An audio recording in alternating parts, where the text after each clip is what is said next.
In Module 1, we learned how to treat the suboccipitals with GT5 in a supine position, so let's review that. So we're going to hold the instrument with the bevel and the logo of the instrument exposed, the treatment edge pointed towards the patient's feet.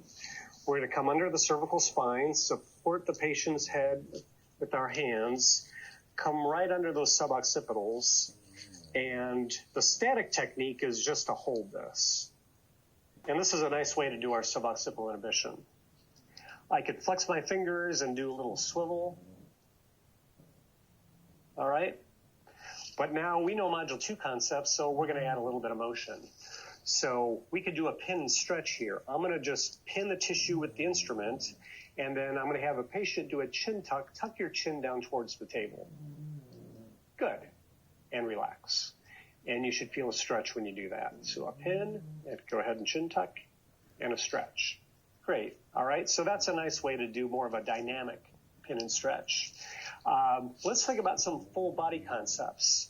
Say our patient also lacked mobility with multi-segmental flexion. So how about if we add some posterior chain tension to this technique? Let's have you bring your feet together. And now I'm going to pin this, and I'm going to have you do a chin tuck again. But while you do your chin tuck, I'm also going to have you bring your feet up towards your nose.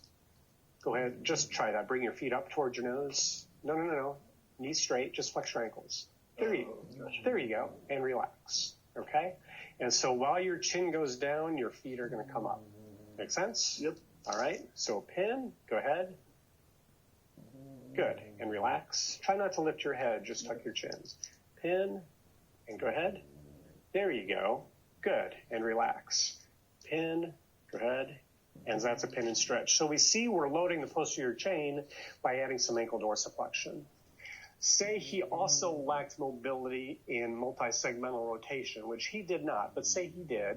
Let me have you flex your knees, bend your knees, and then set your feet on the table, feet and knees together. And now rock your knees side to side slowly. That's it. Good. And now we're going to put this together, and I'll warn you, this is a bit like patting your head and rubbing your stomach. So now I'm going to pin, keep moving your knees, and now go ahead and do a chin tuck. And relax. Good. Pin and chin tuck and stretch. Relax. Good. Pin, chin tuck, and stretch, and relax. Good. So you see, again, we're getting some full body movements, adding some multi-segmental rotation to target the lateral chain while I'm working on mobility of his suboccipitals. All right. Now let's review some techniques to improve motor control. Let's have you go ahead and sit. I'm going to come behind you. So if you remember at our initial test, our patient lacked motor control with his cervical rotation patterns. Remember, the test becomes the treatment. So since he lacked motor control with those motions, with those movement patterns, we're going to treat him with those movement patterns. And this is going to be a little different than our techniques to improve mobility. Remember, to improve motor control, we're going to use faster strokes. I'm going to have you take your hands right here and just take up tension. Just pull down with both hands, both fingers. Just take up tissue slack. Okay? And then remember your cervical rotation patterns, chin to mid-clavicle, and we'll do that right and left. All right? So I'm going to take GT3. I can come right over his SCM. I can come behind his SCM into his scalenes. I do not want to go anterior or medial to his SCM. Okay? So let's have you go ahead and start moving. Good. And now I'm going to do fast, more aggressive strokes while he's doing that. Good. Again, we're looking for petechiae. We're looking for a skin reaction. So he's loaded. He's weight-bearing because he's seated. The weight of his head is loading his cervical spine. And he's moving. Adding motion, adding load dramatically increases the treatment intensity. Keep going. I'm going to come over to the other side. Good. Good.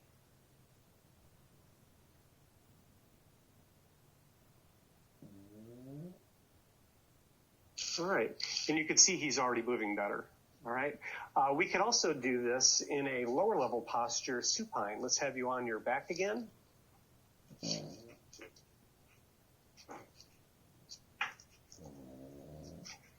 And so this is a lower level posture. However, in this position, he is fighting gravity with the weight of his head. Go ahead, take your hands and pull down again. And now you're going to do the same thing from here, chin to mid clavicle, right and left. Go ahead. Yep. You can lift your head up a little more. There we go. All right. Good. And then again, I'm doing shorter, faster, more aggressive strokes here.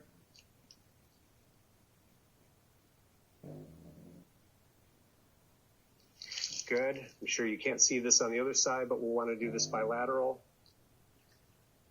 Good.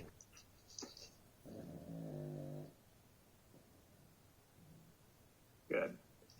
Okay, so now you can see how we could do this in a different posture. Let's have you go ahead and stand again.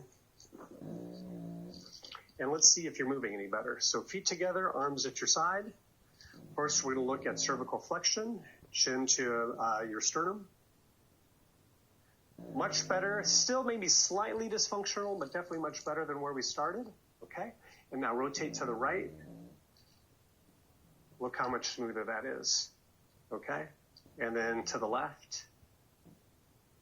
Much better. So you see, once we added those techniques to improve motor control, he got a little bit better after the mobility techniques, but once we added those dynamic techniques to the anterior musculature here to improve his motor control, you see how much smoother and more functional those movement patterns became.